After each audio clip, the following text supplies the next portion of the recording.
And we'll switch back. All right. Good afternoon, everybody. Thank you for attending. Those of you in the room and those of you watching live online, I appreciate you being here. If you're watching this after the fact, thank you for watching. So my name is Dr. James Kress, and today I'm going to be presenting the first of our scientific visualization workshop series for this semester. I'm going to be presenting on in situ visualization, and so you may wonder why we called it the Introduction to In Situ Visualization while also calling this a SciViz 210 course. That's purely because we expect a little bit of background knowledge in terms of your knowledge of scientific visualization. Hopefully you've used Visit or ParaView or you've seen those applications before, so we won't go into depth on any of those things. We're going to be focusing all on in situ visualization. So that's why it's the introduction for that part of the visualization. So let's go ahead and get started. So if you have not, my clicker's off. If you would like, please download Docker and do a Docker pull on this latest Docker image if you want to follow along later. If you don't, then you don't have to. But this Docker image can take a few minutes to download. So if you start that now, it'll be ready by the time we get there. If you don't like copying and pasting long URLs, if you don't like typing long URLs, you can go ahead and copy those. If you go to our workshop webpage, the slides are there, and you can copy and paste off of those slides and save yourself some time. So that's wiki.vis.kaust.edu.sa, and then go to training events, and it's right here for SciViz 210 Introduction to Visualization, Situ Visualization, and you can download those slides. That'll save you some time as well. So while your Docker images are downloading, we will do a short introduction to the KVL in case you don't know who we are and what services we offer. So we offer a lot of interesting things to the users here on the KAUST campus. So if there's something that we offer that you need, please get in contact. So we are a 5-person team. Our lead is an expert in information visualization. So if you're doing information visualization, he's the one who can help you out with that. I focus on HPC visualization, scientific visualization. So working on IBEX, Shaheen, doing in situ visualization, distributed visualization, that kind of thing. And then Ronell, he's our focus on, he also does SciViz, but his other focus is AR and VR. So if you have an AR, VR application, you want to develop some data you need to put into AR or VR, you need to do some stuff in Viso, segmentation, image analysis. He can help you out there. And also, if you want to do image analysis with AI, we have 2 data scientists who focus exclusively on all the deep learning, machine learning, and data science, so they can help you out with those workflows as well. I'll get into some of the projects that we specialize in a second to give you an idea. So in the KVL, we have 3 primary core services. We focus on training and workshops. So we have 3 different workshop series that we run every semester. We have the Scientific Visualization Workshop Series, and today's is the first one for this semester. We have a Data Science Workshop Series. That one is over for this semester, and so is the AI Tools and Techniques, but those are available on our YouTube channel. You can check those out. I'll show you that YouTube channel in a minute as well. Our main focus is on data visualization and data science workflows. So this is where we get all of the interesting stuff done. So we have 4 primary service areas there: HPC visualization, image segmentation, and 3D analysis. So if you're using the microscopes, you're doing CT scans, that kind of thing, we can help you out with that data. AR and VR, and then large-scale AI and data science. If you need some more information on who we are, you want to check out some of our recent highlights to get an even better idea of what we do, check out our wiki. You can check that out. We have all that information online, ready to go. If you're more interested in the trainings, like I said, these are all on YouTube. So we have a large YouTube set of playlists available. 107 videos right now. We try to add 5 or 10 more every semester. Everything from all of our data science, scientific visualization, all that stuff is on here. And you can see we have 3 more workshops coming up this semester if you're interested. Let's see. Wanted to put that out just because we have some drop-in sessions as well. So next week, we're going to have 2 more workshops. We're going to have one with flow visualization, focusing in ParaView, and then one also on ParaView for HPC.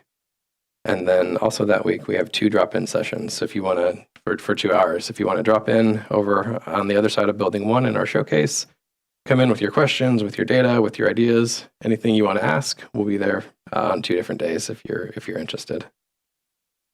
So enough of that. Let's get towards this workshop. So the last thing, these are some of the very few of the more recent projects that we've done, just to give you an idea of the kind of thing that we work on. Up here on the top, we have a couple of AR, VR applications. So he had some micro CT slices. He put those into I think that one was purely VR. So VR application to do holographic visualization of those. He could do slicing through the data live while you're in the headset. It's pretty cool. And then he developed a mobile AR application for some people on campus to take to I think that one was a poster session, I think, is what they took that to. But they had some data they wanted to show in their poster session. He developed an AR application, and they were able to take that and show that to people at their poster session. And then you can see we do a lot of different stuff with weather visualization. You can see some stuff back there. I do a lot of weather visualization, dust storm visualization, that kind of stuff coming off of simulations from the supercomputer. And then different things with particle advection, particle analysis, and then all of our AI and data science stuff. So lots of things. If you're interested, please send us an email. We're always happy to collaborate on projects. So enough of that. Let's talk about why you're here. So the introduction to In Situ. Why should we move our analysis to the data? So that's kind of what we're doing with In Situ instead of doing everything post-hoc. So for scientific visualization, this is traditionally how things have been done. You do things post-hoc, you save things to disk, and then do the visualizations after the fact. That presents a number of issues, and so I'm mostly talking today about this from the HPC perspective. If you're running at a large scale, this is where the I/O wall and the flood of simulation data really becomes a problem. So your simulation's producing tons of data. You need to save that to disk. The disks aren't very large, and even worse, your allocation on those disks are not going to be large. So you have to be selective about what you're saving. And so that really comes into our data compromise on what are we going to save and how often are we going to save. So that's my vision for In Situ, is that you can fill in those missing gaps with In Situ visualization.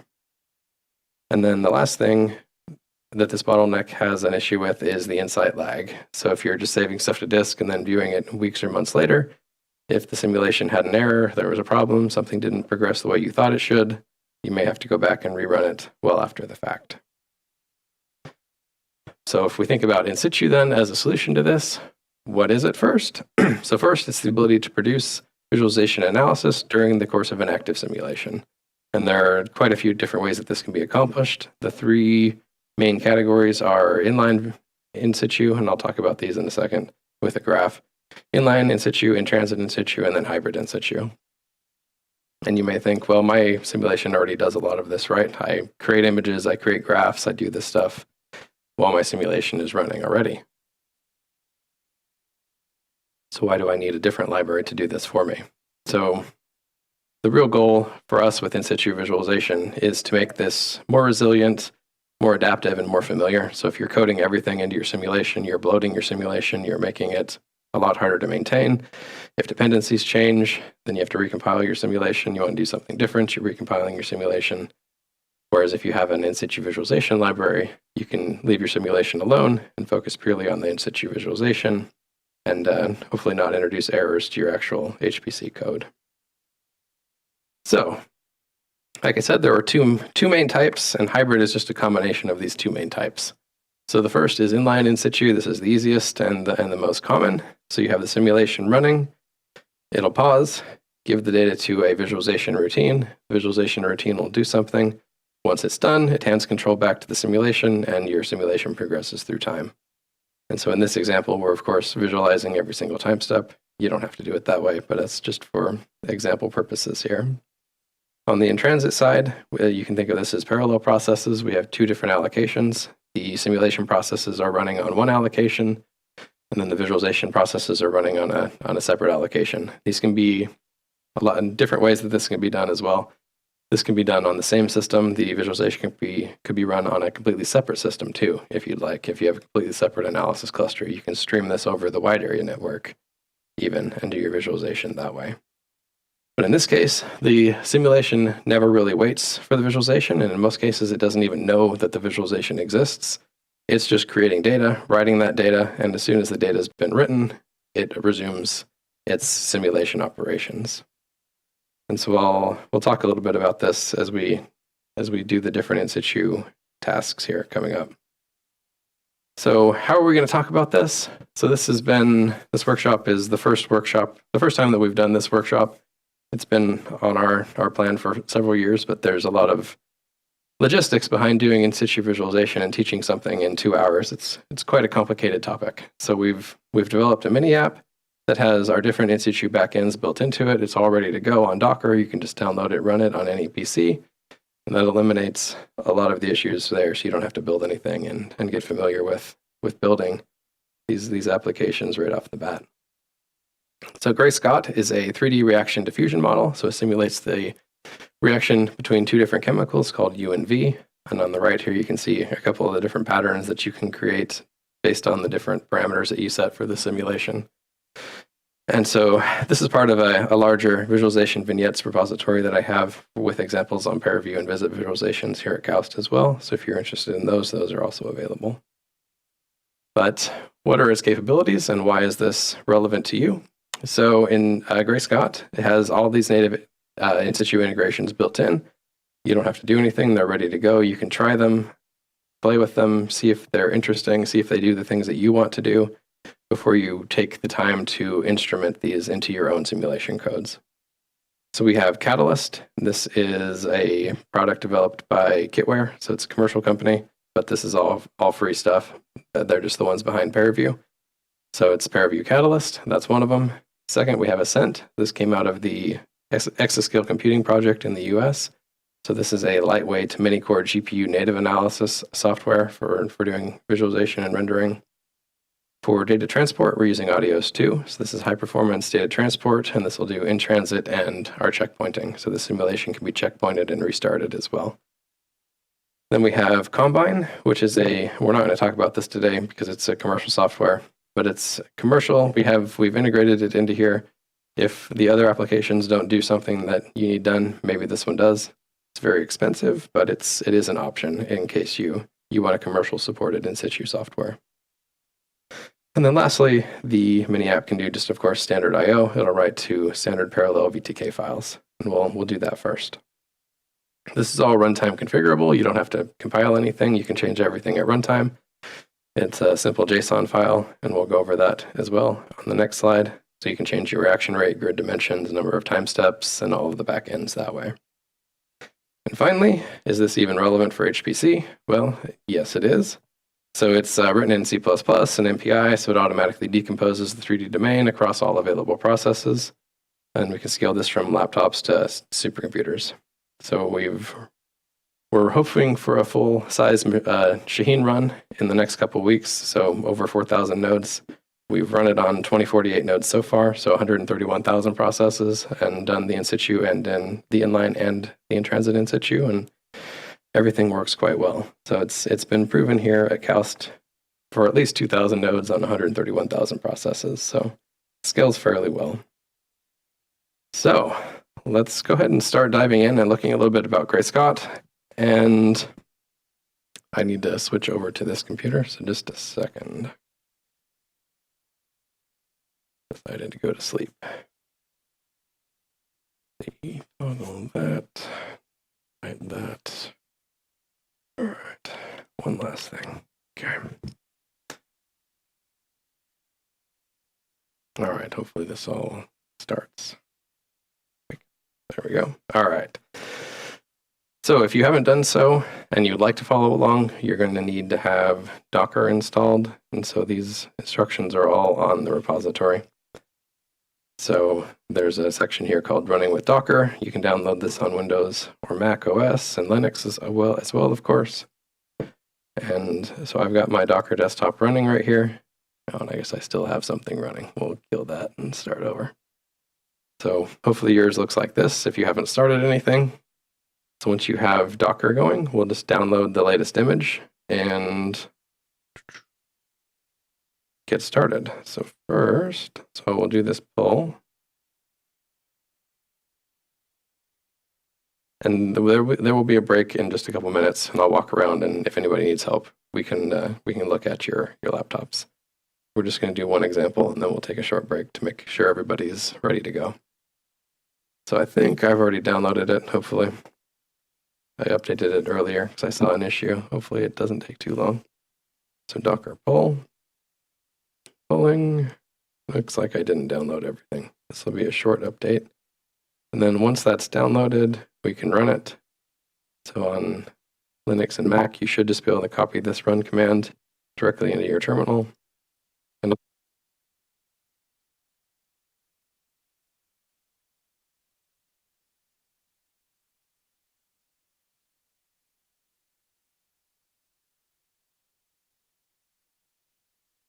sorry, audio cut out. So then on Windows, it depends on whether you're running in PowerShell or the command prompt. There's both of these commands here as well. Hopefully one of those works for you if you're on Windows. So I will copy this one for Mac, and we'll get started. All right, it's all ready.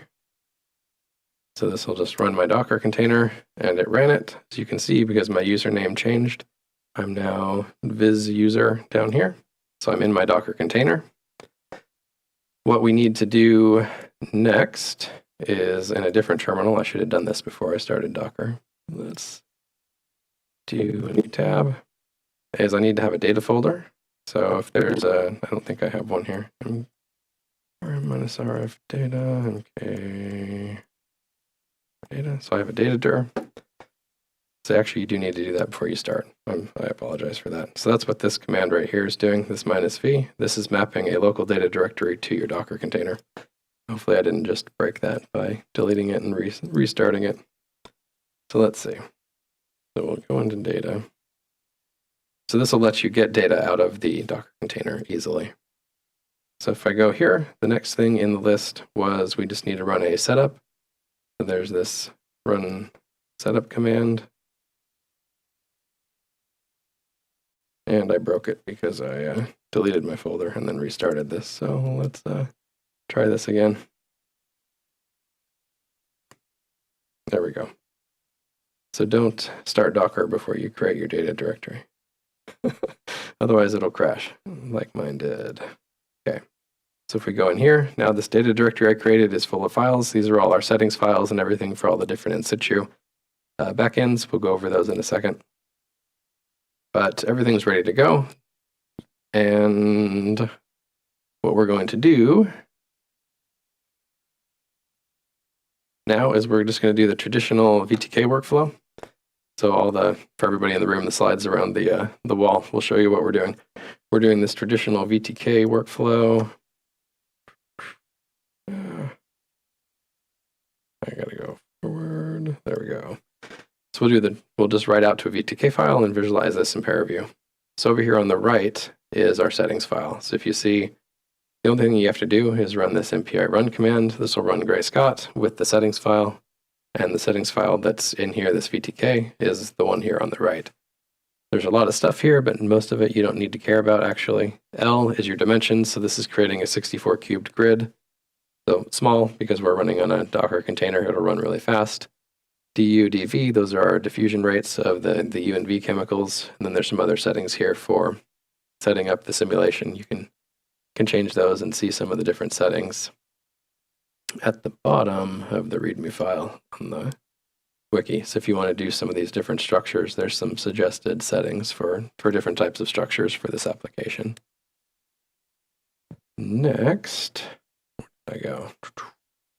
Next, plot gap. That's interesting because that's going to save every 10th time step we're going to write out to whatever backend we're using. So in this case, it'll be VTK, and we're going to run the simulation for 100 steps. And right here is how we change our output type. So we're going to run PVTI.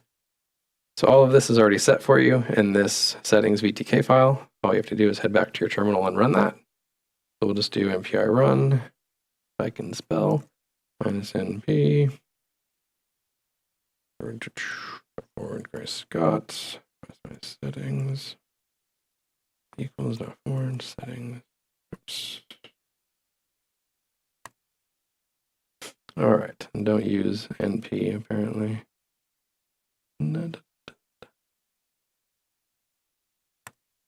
What? Oh, there's no number. Sorry. This is why you don't type while you're talking.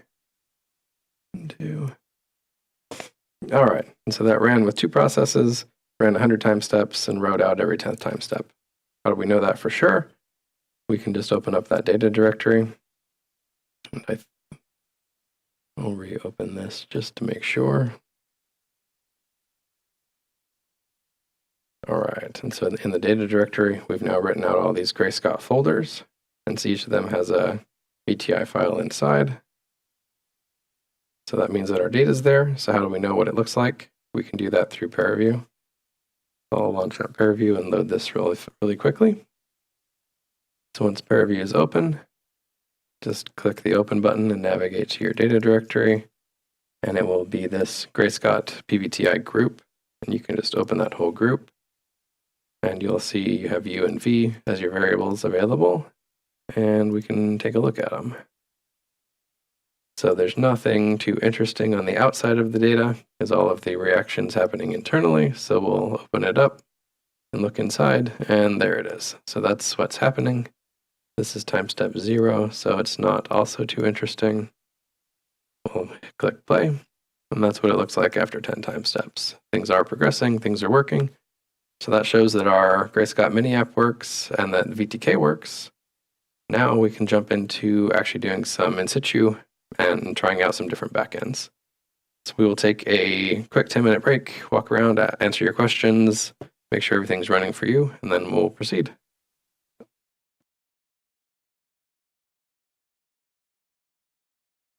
All right, so welcome back. We'll go ahead and move on to the next segment and start actually doing some in situ stuff finally. So we're going to start off with inline in situ, and I guess I'm on the wrong slide for most people. So we're going to start off with inline in situ. We're going to talk about Catalyst and Ascent. So if you remember, inline in situ is the simplest, the easiest one to do. Simulation will run, it'll pause, give the data to the visualization, it'll do its visualization, and they'll hand off control to each other. So we're going to start off with Catalyst. So if you don't know what Catalyst is a standalone API specification. So I know this is not what you wanted to hear. So Catalyst is the API. So it's just what sets up the contracts with the simulation, and then we have specific implementations of the Catalyst API, and we'll talk about that in a second. So it does this by creating conduit blueprints. So conduit is the way that the simulation can describe data. So this describes meshes, fields, topologies. All of this is done in conduit in a JSON-like schema instead of defining VTK objects. And so this is one reason they developed Catalyst 2 is they moved away from defining everything as a VTK object inside the simulation, so they can just describe it more naturally and then convert it to whatever type of visualization representation they need to on the fly. So it supports zero copy. This is great news for simulations that want to be fast and preserve memory. And it's backend agnostic. So the API doesn't know what is going to process your data. It just says, here's your data. And so what implementation of Catalyst are we going to use? We're going to use ParaView Catalyst. That's the main implementation because it's all developed by Kitware. So ParaView Catalyst is the concrete implementation we're going to use to connect the Catalyst API to the ParaView visualization engine and to the simulation. So the workflow is pretty simple. It's going to do a translation. It'll accept the conduit blueprint from the API, and then it will wrap this in a VTK object in memory. So it doesn't actually have to change anything. In a lot of cases, it does this with zero copy. Just wraps these objects, create VTK objects that can then be processed in ParaView. And this executes on standard ParaView Python scripts. So if you ever use ParaView, you can use your existing types of Python scripts and your existing programming models. It's all very, very straightforward. And your outputs, you can generate images, geometry files, live streams of data to a GUI, and anything in between. So why do we want to use it? So it's nice for ParaView because you can have interactive Python pipelines, and you can also do live streaming or live steering, that I meant to say. So you can connect your live simulation to ParaView, and in ParaView you can watch the simulation live as it's running if you need to. So takeaway from this slide is in this workshop, we're going to use the Catalyst API to expose the data, and then the ParaView Catalyst specification to actually visualize it. And so, let's see, oops, wrong button. Move those forward. So before we do that, I want to talk very briefly about Gray-Scott, because I still think it's probably kind of amorphous in everybody's minds on what Gray-Scott actually is. It's very simple, really. So Gray-Scott is run by this main.cpp, and the only things that we really care about are the different backends, our different writers. So we have writers Adios, writer Ascent, writer Catalyst, writer Combine, writer PVTI, writer None if you want to do nothing.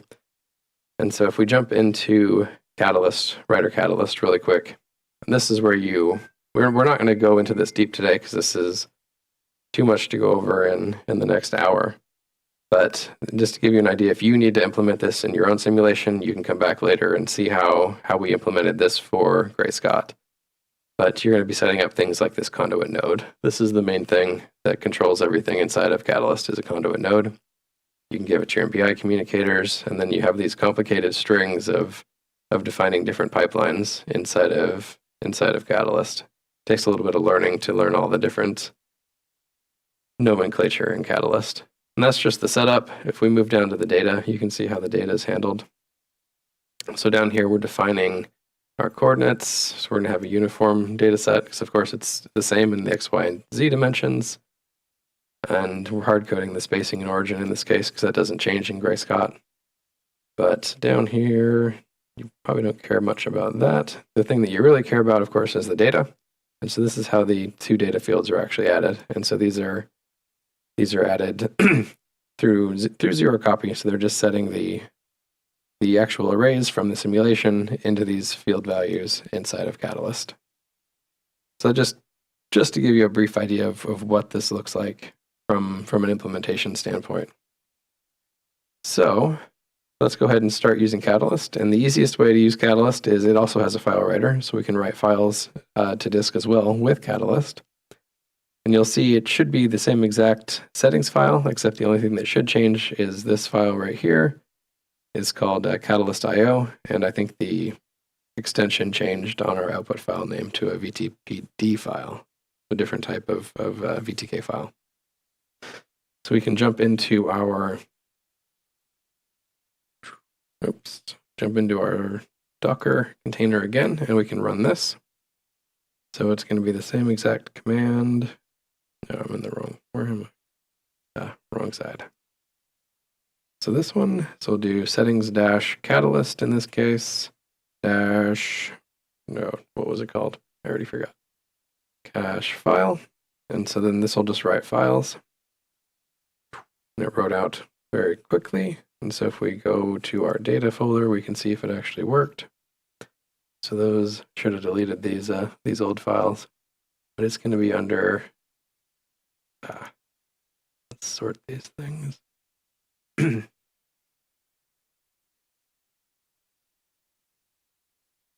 Oh, there they are. They're at the top level. So there are these VTPD files. I'll go through and delete these in a second. But we can see if this worked again in ParaView, of course. If we open up ParaView, instead of opening up the PVTIs that we opened earlier, we'll open up the VTPDs. Should be the same exact thing. And then we can see there's a line through the middle of our data. That's great. That means that this ran on two processes and it's reading the data as two different data sets. And you can see that right here. We have two data sets because we ran on two processes. So this is all coming from Catalyst.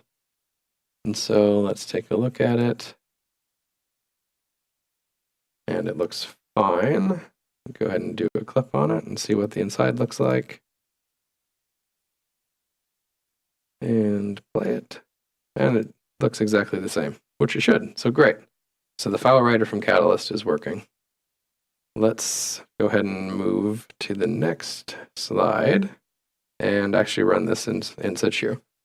So what this is going to do is this is going to save out a series of images. We're not going to be saving data in this case. We're going to be writing out images similar to what you see down here.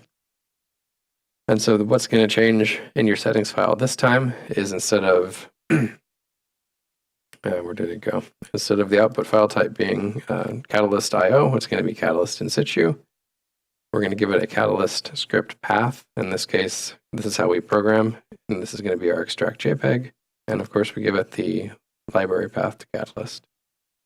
So if we open this up, we will have opened up these two things here. So we have our catalyst file IO on the left and the in situ on the right. Like I said, the differences are essentially just the output type. And then on this side, we're handing it a script to execute. So catalyst extract JPEG. So that's the one, that's the script of interest. So we can go over here and see what we're doing. Catalyst. If I can read, there we go. So one thing about Catalyst is that these scripts are a bit complex, but the good thing is you can generate these in ParaView. So I'll show you that here in just a second. So this is an example of a Catalyst script. So it's creating different render views, and like I say, all this can be done automatically in ParaView. I'll show you how to export these. So it's creating different render views. It's creating the producer, and this is how it connects to your simulation. It's called the trivial producer. And then once you're connected to the simulation, we do different operations. In this case, it's creating ghost cells and doing some visualization on it. So we'll go ahead and export this script from ParaView in just a second. But first, we will run this. So you just go right back to here in your Docker container, do catalyst-in situ, and execute that. And you'll see the outputs are changing. Ignore the failed to load EGL. That's a warning that doesn't matter in this case. You can see it's executing. It's a little bit slower because it's actually doing processing now. It's taking the data, doing some different operations on it, and then rendering it and writing it to disk. So we're now on step 6, or visualization step 6, 7, 8. And so these will be on the disk, and we can check those out. So we'll go back here. They're put under this datasets folder, and you can see what images we just produced. So that's step 0, 10, step 20. So we're doing volume rendering in this case, and so that was one reason it was a little bit slower, because you're doing a lot more computation, doing transparency and stuff on the volume. So how do I want to say this? So in this workshop, I'm not going to teach you how to instrument your code with Catalyst or any in situ. I just want to teach you about the ideas and hopefully motivate you to use in situ. But the one great thing about Catalyst is how easy it is to create these scripts. So if you're doing something like Ascent, those scripts are a little bit harder to generate. But in Catalyst, it can all be done mostly automatically inside of ParaView. So if you open up ParaView, and we can do it on this VTBT file right here if we want. So if you want to do a different visualization operation and you don't want to do this clip, let's define something else we want to do. Let's say maybe we want to do an isosurface, see if this is at all interesting. There we go. I don't remember how nice these are. I think they're not too nice, but we can put an isosurface in there. And then let's say we want to visualize the grid again, and we'll clip it again. Let's say that we like that, and that's what we want to run in Catalyst. So it's super easy to do. The only thing that we have to add extra inside ParaView is we have to add an extractor. So you go up here to extractors, add an image extractor in this case, or you can save the data even, but we'll just save the data. And that'll add an extractor called PNG, and this will start saving this as an image on every time step. So here, now it's very easy. You can actually even click this Catalyst button here in ParaView. So this save Catalyst state looks like a half tipped over beaker. And then this will save a Catalyst state file for you. So we'll save it in the data directory, and we'll call this Catalyst ISO. And here you can set a number of different things. You can tell it what output directory to put it in. We'll put it in a directory called ISO, how often you want to trigger everything, and we'll just trigger it every single time step that it's supposed to run. And here's this Catalyst Live. We'll go over that in a little while, but this is how you can connect your ParaView live to your simulation, is directly through these Catalyst scripts. Then we can just click OK. That'll save out. And then if we open up that file, Catalyst ISO, all that complicated stuff of setting up the view and everything, that's all handled automatically. And now we should be able to run this. I think we have a slide on this in just a second. So that's running just regular Catalyst in situ. And then next, here's the modifying the Catalyst script. Oh, I skipped a step. So we'll skip that one for just a second. So we went over creating a Catalyst script. And so once you have that Catalyst state, we can run it. So all you have to do now is pick one of your settings files, and we can add this new Catalyst custom Python script we just generated and run that. So I will add that to mine. Catalyst file IO, not that one. Render view, close Ascent. Close that. Too many things open. Okay. So we'll just go in here. Instead of running Catalyst extract JPEG, I'll run Catalyst-ISO. And save that file. And let's try and rerun this again. First, I'm going to remove some folders.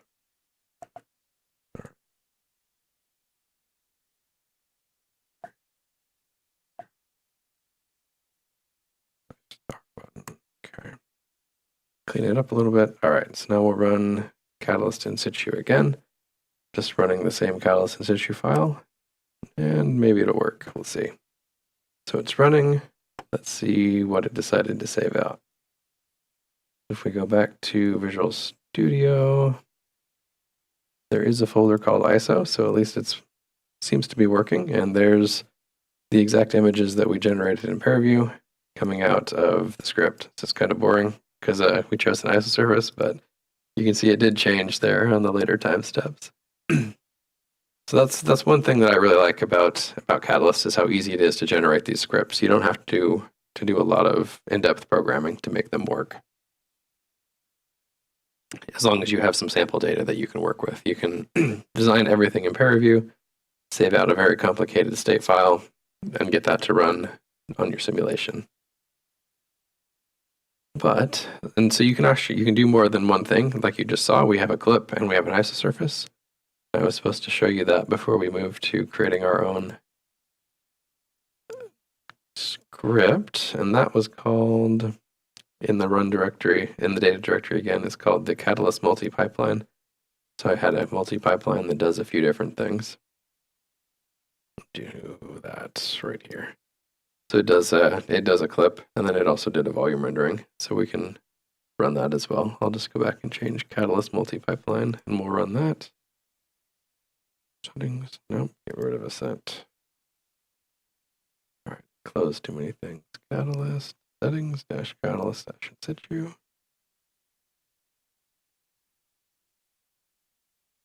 Okay, so we'll run the multi-pipeline just to show you.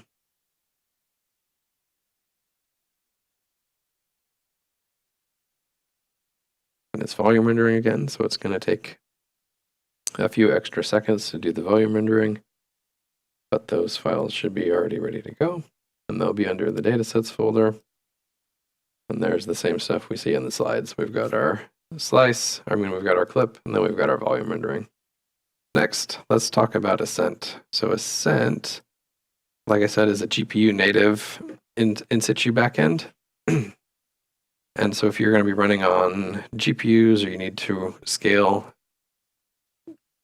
a lot, Ascent is actually a really lean approach. And so that's one nice thing about Ascent, is it doesn't have the bloat of VTK that sits behind ParaView. So let's see. Yeah, it's born. So Ascent was born for GPUs. It's built on top of VTKM. If you've heard that, that came out of the ECP projects as well. So it's a rewrite of VTK to make it many core and work with work natively with GPUs and multi-core CPUs without moving the data. It uses declarative actions, and so that's one interesting thing about Ascent, is that the scripts to run Ascent are much shorter than Catalyst. You just have to define declarative actions such as export isosurface, save image, that kind of thing. Oops. And like Catalyst 2, it also uses conduit, so the setup is actually quite similar. And then our key takeaway from Ascent is that it is for high performance, low overhead visualization. It doesn't have all of the features of Catalyst and VTK, but it's ideal for massive simulations where you need really low overhead and GPU native visualization. So it's a little bit more complicated to run, but not much, because Ascent has its own settings file that it has to control, as well as the options file that we have. So I will show you these in Visual Studio. So the first thing you want to see from Ascent is the Ascent options. This is what controls Ascent. So you can see here, it just defines the runtime. We're going to run Ascent. It defines the backend inside of VTKM. So there's different backends you can use. You can use OpenMP, you can use CUDA, that kind of thing. So you can tune Ascent this way. It defines the actions file. This is where we tell it actually what we're going to do. So we have a save data file ready to go here. Depends on how quiet or verbose you want it to be about sending you messages. And then it can also do some things like timing. So that is what Gray-Scott looks for. So Gray-Scott looks for this Ascent options file in your runtime folder when it's running. So let's see. The next thing we want to see is the Ascent save data. So under the Ascent save data file, like I said, it's very simple. So this is what it looks like to save data coming out of Ascent. You're simply adding an extract. You're defining the type. So the type we're using is a relay. That's one of the keywords in Ascent. You can check those out in their documentation. And it's relay, and it's using the HDF5 protocol. So it'll be saving this out as an HDF5 file.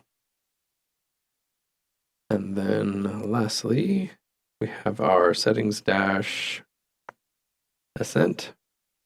So this one is, I should have deleted this VTI. That doesn't matter in this case, but it's just using output type Ascent, and it's ready to go. So if we head back to our run folder, we can do settings dash Ascent and just run this, and it will save our data to disk. You'll see that was very fast. If we go to the data folder, you'll see these things like Ascent data cycle, and you'll see these HDF5 files all ready to go. So since this is Ascent, they of course don't work well in ParaView, so these have to open in Visit, because Ascent is developed by the same people that maintain Visit, so they like to use their own software. So once we get Visit open, we can open up these HDF5 files and view them. So let's see. Downloads, data. And then we'll open up this root database for HDF5. And once that's open, we can visualize it and take a look at it. It looks very similar to what we saw in Catalyst. I'll have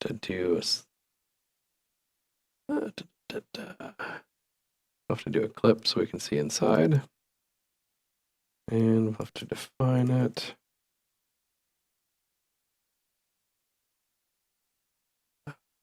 Oh, of course not. Oh, wait.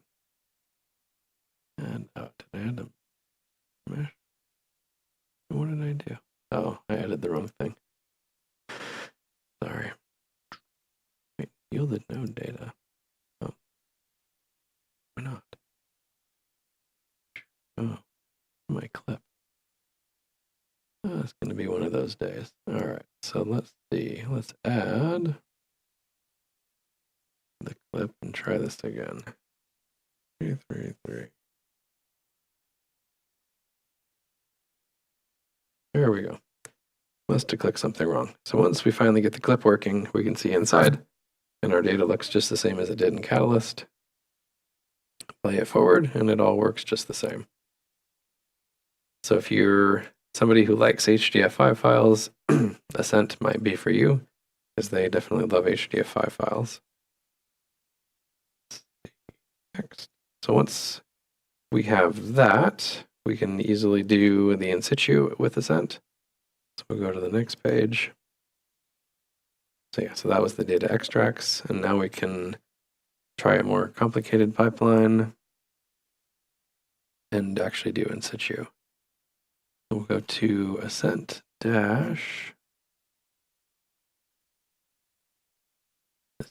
We'll look at the extract PNG.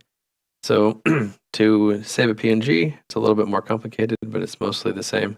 So we're going to create a scene. We create a plot. It's going to be a volume plot. It's going to be a volume plot of the variable V. And then these are all the different control points. This is how you set the transparency. So that you don't have to define your own color table, but I did in this case. And then this is how you save out the images. You create a renderer, define your image width and height, decide if you want annotations, create an image prefix, set your camera position, and then save it out. So like I said, Ascent's a little bit more complicated to set up these actions files because there's no automated way to create these. So sometimes it's a lot more trial and error than happens with Catalyst. But to run that, all we have to do is go to our Ascent options folder, change the YAML file we're running to Ascent-extract-png. Save that, and then we can go ahead and extract some PNGs with Ascent. And remember, this should also be doing volume rendering, and that ran a lot faster than Catalyst, if you noticed.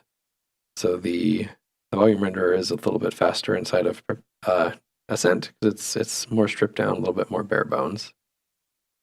So if we open that up, where did they go? I don't remember where it saves the data. There we go. So Ascent render V. Looks a little bit weird in this case, but that's get to a later time step. You lose some of the weirdness out of the rendering. So that is the Ascent volume renderer.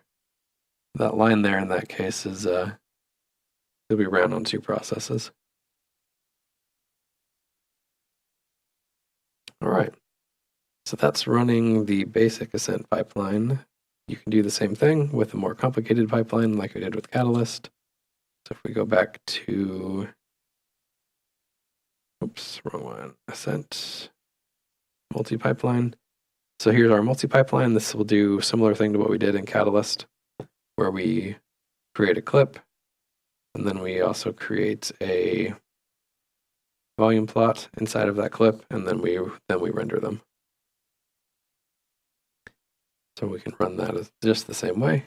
Ascent-multi-pipeline. YAML, and run that.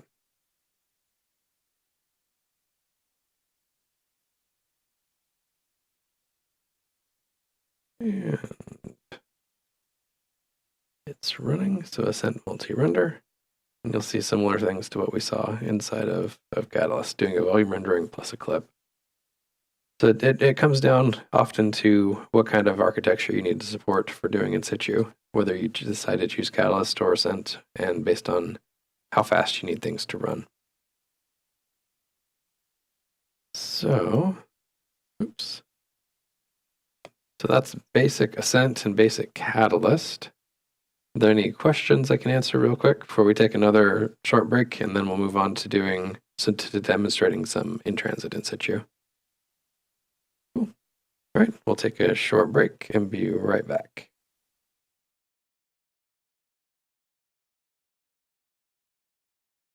All right, welcome back. So we had another person try the Mac connection to ParaView, and they also had the error. So maybe it's a Mac thing. We'll have to look into it. But it definitely worked yesterday on Linux. So if you have Linux, you can easily do the live connection to ParaView. We'll see what we can do to fix it on the Macs. So next up, I'd like to do a short discussion on, so we are running out of time, but we'll do a short discussion on the in-transit using Adios, and this will be Adios sending data to Catalyst and Ascent. This will be fairly straightforward and fairly fast. We don't have a lot of details to go into here. But so what we'll start with first, if you've never heard of Audios, what is Audios 2? So Audios is the adaptable input-output system for high-performance data I/O and data movement. So it's a move then visualize type approach. This is what we're doing here. So the role of Audios 2 is to act as the high-performance transport bridge between the simulation and visualization on the simulation nodes. The code simply writes to Audios 2. It says, here's the data, and then Audios does whatever it needs to do with it and sends it to our visualization nodes. And these separate processes are running either KAUST or Ascent in our case. They read the stream from Audios 2 and perform the visualization. So why do we want to do it this way? So there's some really nice things if you're using Audios. So one is safety. If the visualization crashes or runs out of memory, you're not going to kill your long-running simulation. So that's one reason to do in transit, is it isolates the simulation from the visualization routines. Two, we have our asynchronicity. So the simulation can hand off the data and immediately continue on to the next step while the visualization does whatever it needs to do. And then finally, hardware matching. So if you have, say, large memory nodes on your machine, on your system, and you want to utilize those for visualization, you can run your visualization routines on those large memory nodes while your simulation runs on the main nodes, and you can match your resources to what you're actually running. And then one other benefit I'll get to on one of the next slides is the M-to-N capability of Audios. So our main takeaway with Audios is that we can move data out of the simulation so we can analyze it somewhere else and do this in real time. So that's why we're using Audios. So running Gray-Scott using Audios. So as with all the other backends, it can do file I/O, of course.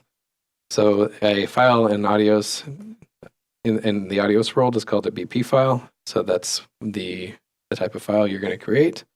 And so we can go ahead and do that. And these can be visualized directly in ParaView.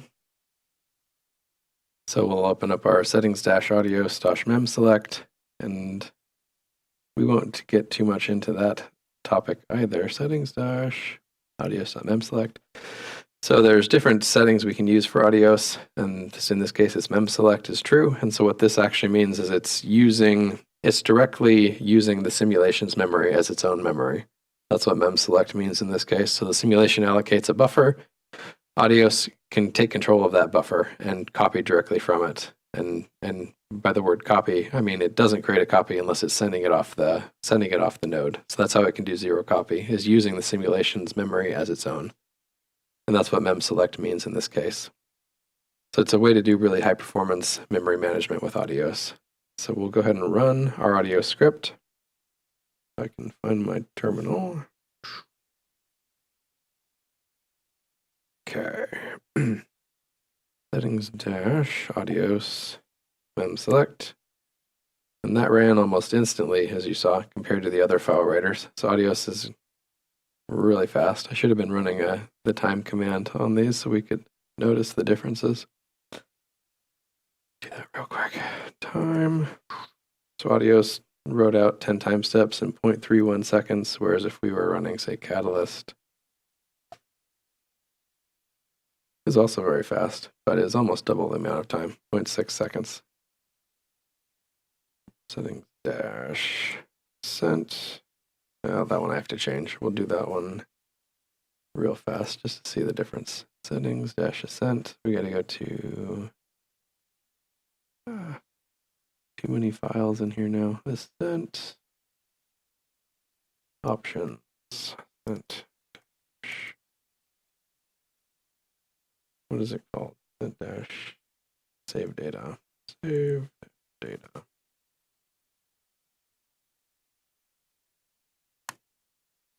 .3. So Ascent's also very fast. But we'll do some timing stuff here in a minute to show you some other differences. But point was, we just created some Audios data, and we can visualize that in ParaView. So if we open up ParaView, we'll find our Audios data. We go to data, getting a lot of files in here now. Where is it called? So it's going to be this gs-audios, so grayscott-audios-mem-select.bp. That's our data. Click OK. It's going to be called FIDES reader. And so that's not going to make sense unless we explain that really fast. So in the writer.adios, actually, let's not do it that way.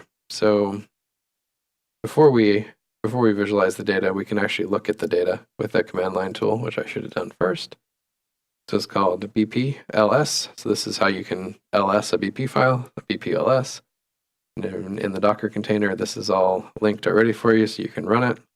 So we'll bpls our Gray-Scott file, and it'll tell us what it wrote out. So it wrote out a lot of stuff. So it actually, we had it write out our simulation configuration, we have our reaction rates, we have, and then most importantly, we have all this FIDES metadata. And so that's why we're looking at this, so you know what FIDES is.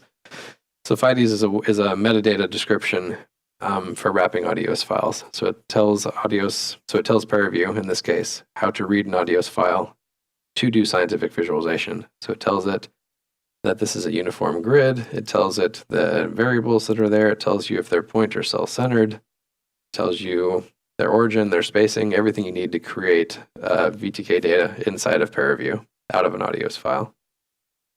And then, of course, you have your main arrays, and you see this 10 star. That means you have 10 time steps times the 64 cube data. And, of course, the same thing down here for step. We have 10 steps. So that's what our data looks like, and that's why we need to use now the FIDES reader, because we're writing FIDES metadata. So we'll click OK, and click Apply.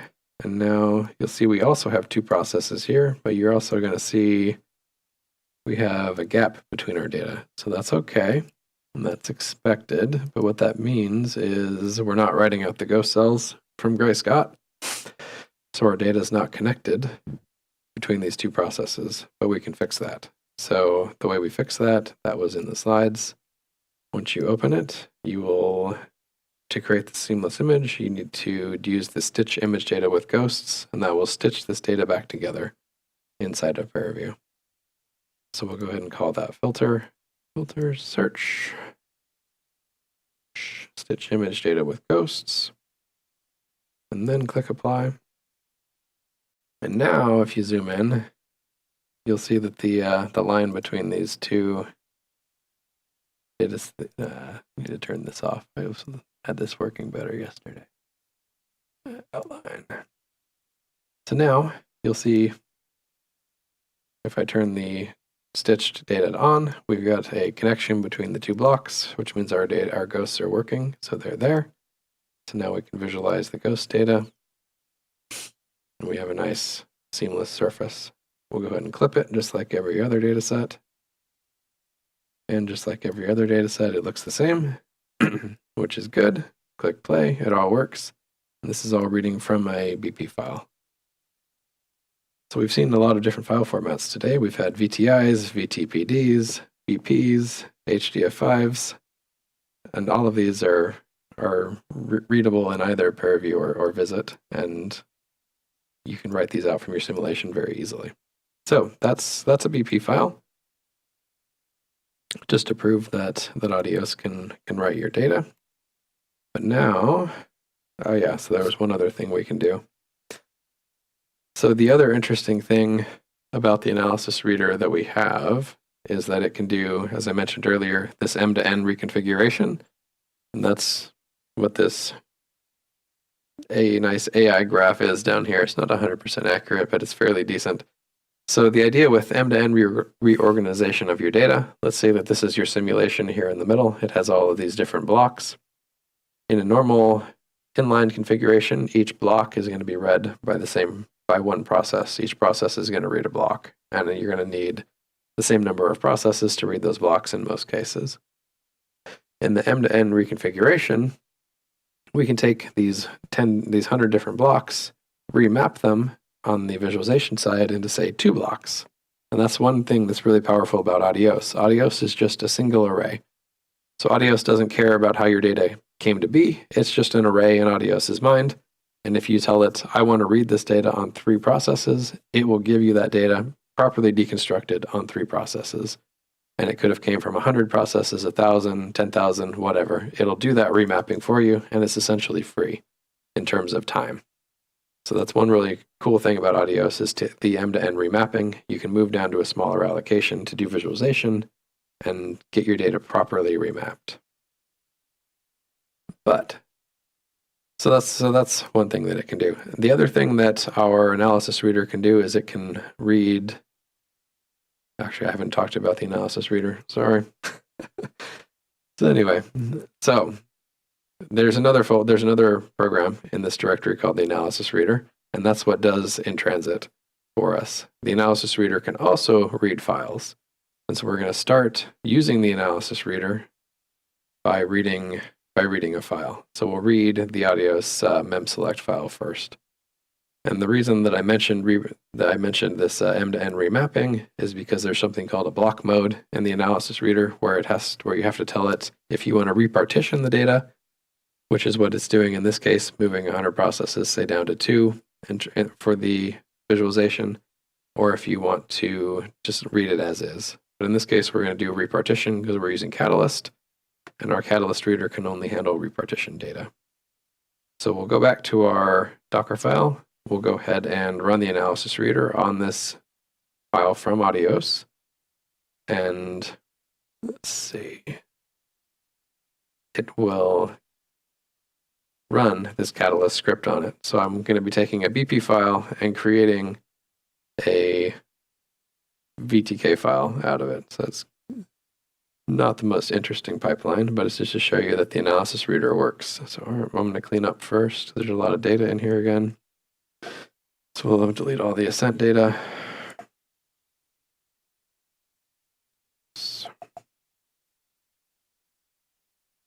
Delete all the PNGs. That way we know what it actually made, and so it's not so confusing. Okay. Delete the data sets. All right. So now we're cleaned up. So now we'll run the analysis reader with MPI. Time MPI run. And 4 doesn't make sense in this case because I didn't write the data with more than 2 processes. So we'll use 2.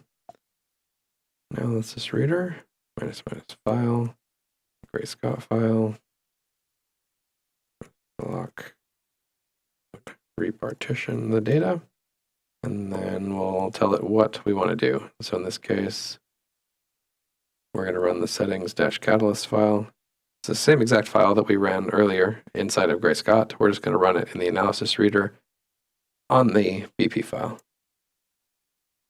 So you can see the analysis reader started up, ran with 2 ranks, read the BP file, and it ran Catalyst, and it wrote out some data. So if we go back in here, we see we have a bunch of VPTD files again. And if we get back into ParaView, we can see if those VPT files worked. So we'll, load the VPT files, and you can see there's 2 blocks again. We look at the information, 2 data sets, partition data set. So that worked. So we were able to read, with our analysis reader, we were able to read the Audios file and run a Catalyst script on it. So that's just to prove that the analysis reader works. It can work as a post-hoc post-hoc file reader. Now, the more interesting part, I'll skip the Ascent thing because we're already out of time. We'll run the in-transit reader with Catalyst. So it's going to be a little bit more complicated, but we're going to have 2 things to run. We'll run Gray-Scott. We'll run it with this Audios settings file, and then we'll launch the analysis reader alongside. We'll rm. I'll clean up again so everything's moved. Remove the Gray-Scott file. Let's see if this decides to work. Not enough available slots on my system. That is true.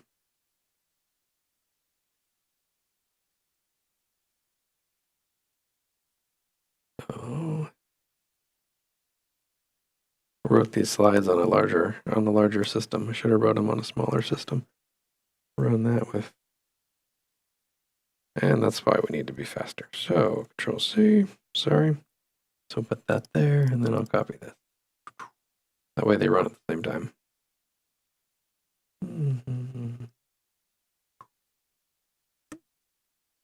Oops. I didn't copy it in again. All right. MPI run analysis. Yep. Messed up. All right. Okay. Copied the wrong thing.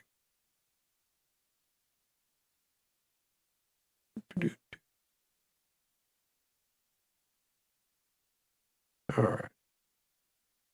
So we're lucky. It didn't out. I think I've got these settings files wrong. This is the one example I didn't do earlier. Audio mem select, Gray-Scott mem select. Okay. Oh, yeah, sorry. One more thing I needed to change. Audios to XML. I should have put this in the account one.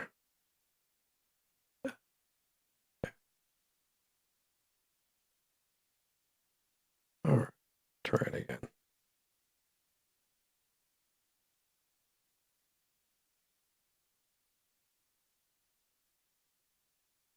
No.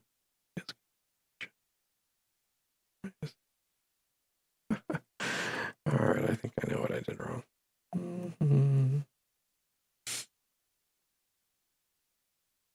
All right. Got an error in my slides. I'll have to rewrite those slides. So you need to launch the reader first in this case because it's running so fast, but we'll launch the reader first and then we should be able to connect to Audios. Command C.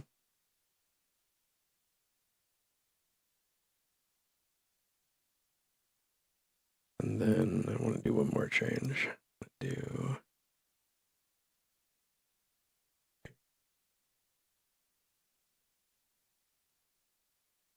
All right, so the analysis reader is running. All right, so the analysis reader is running. It's waiting for Audios. Should put that in the background.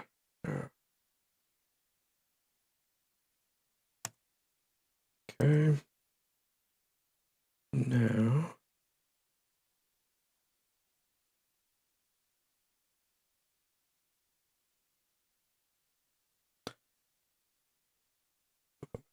We'll do.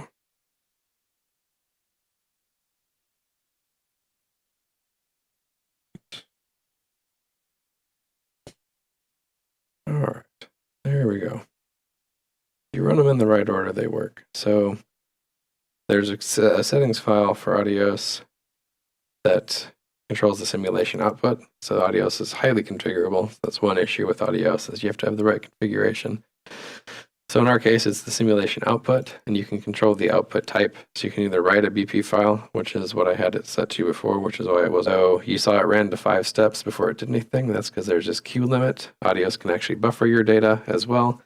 And it can also set up things such as rendezvous reader counts, which in our case is 1, so which is why I set settings in Audios. And those are things that we can help you with if you want to actually start using in transit. But the point is that this does execute once you run it properly. And you'll see it ran towards, and then it finished, executed step 9, and everything's done. So we should be able to see some potential data over here. Let's see. Where did it write out? So in this case, yeah, we wrote out some data sets. And it's these render views. So everything ran in transit. So that was, sorry, a little confusing. I'll need to update those slides. I missed one step in there where we have to change. I didn't miss it. I just didn't read it. It's over here. So if I read my own slides properly, I would have known to change the Audios to XML to use SSD. Sorry. That happens when you're doing things live. So And this is demonstrating in transit. There is more complication within transit, so that's what I mentioned earlier. So since we're already over time, I apologize for that. We'll go ahead and just move on to some wrap up. And then obviously if you have questions or you want to have some more explanation of this, we can stick around or do something at a later time. But the biggest question usually is going to be scaling up. So great, this ran in Docker on my laptop, but that's not going to be useful for what I want to do. So that's okay. It's definitely going to be useful if you run it on a larger machine. These have been tested on both Ibex and Shaheen, and if you don't have access to those clusters, it'll work on your own cluster. The only thing you'll have to do is just build it on the bare metal using the native compilers for the best performance. And like I said earlier, we've run it on 50% of Shaheen already, and we're going to run on the full-scale machine during the next maintenance cycle, so we'll get all over 4,000 nodes in that case and do some tests at that point. Catalyst has been scaled to over 1 million cores, and there's some papers that will tell you about that. So that's been proven at very large scale, and Ascent has also been proven at very large scale. It's ran at least at the full scale of the Frontier supercomputer, probably larger, but some of those larger runs they haven't published yet. These were coming out of like the ECP Alpine project. So these backends, the point of this is these backends scale. They scale to very large scale, and they're ready for running on your codes now. So as a quick wrap up, today we've covered the basics of in-situ visualization. I know there was a lot of information here and maybe a little bit confusing, so we'll work on that for future iterations of this workshop. But the idea was just to introduce you to what in-situ visualization is, maybe what it can offer for you, and some of the issues behind each of the different backends. Each one's good for some things and not great for other things. So today we've covered inline visualization, and we've done the Catalyst and the Ascent APIs on inline visualization, and we've demonstrated in-transit visualization, connecting to a live simulation with audios to a separate allocation to do visualization. So the last three takeaways. So inline visualization is really the easiest to implement. You don't have to worry about synchronization. You don't have to worry about things like running your audio server first so that it has time to spin up before it connects, like we saw during that example. But the one thing that you want to be aware of is that scale can be problematic. So if you're running some certain visualization operations at the full scale of Shaheen, they can be extremely slow. If you're doing communication across all the nodes, that's going to be slow. So if you're doing communication-bound algorithms, that may be an issue, and that's something that we've proven in past papers, is that you can actually speed up your simulation a lot and actually cost less in terms of CPU hours by running in transit, because you're running at a smaller scale to do the visualization, and visualization often does scales better at lower currencies. On the in-transit side, the visualization has the benefit of data reorganization. We have our M-to-N reorganization, but this comes with synchronization and additional resource overheads. And finally, in-situ visualization has the potential to save you time and resources and potentially headaches, and is ready for production scale codes now if you want to give it a try. So I'll stick around for any questions, but I appreciate your time today. Thank you, and please email us with any questions or projects you'd like to work on. We're happy to help. So, thank you.